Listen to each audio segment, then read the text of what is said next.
5 हुआ था अम्मा। खुशी रहो, शादी के सालगिरह के बहुत बहुत बधाई। अम्मा हम सोचा थई कि आज तोहरे लड़के के साथे कहूं जाई बहरे घूमी आई।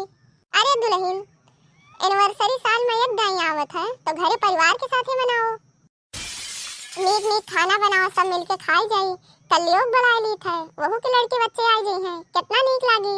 साल में एक बार तो आवत है और घूमे के का है, घूमे के तो कब घूमी आईबू। ठीक है अम्मा।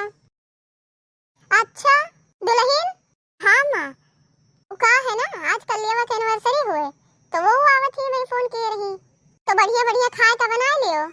बस घूम टहल के दिन भर तो संध्या कहीं है, फिर सब संध्या के मिलके खावा जाई। साल भर में एक दाई तो आवत है और जल्दी जल्दी बना लो खाना बढ़िया बढ़िया। चल है हम जाते ही काम करें, अपने एनिवर्सरी है तो खाना बनाई और दूसरे के एनिवर्सरी है तो खाना बनाई। हम नहीं बनाए पर साल में एक बार आवत है ना, साल में एक बार तुम खाना बना लियो।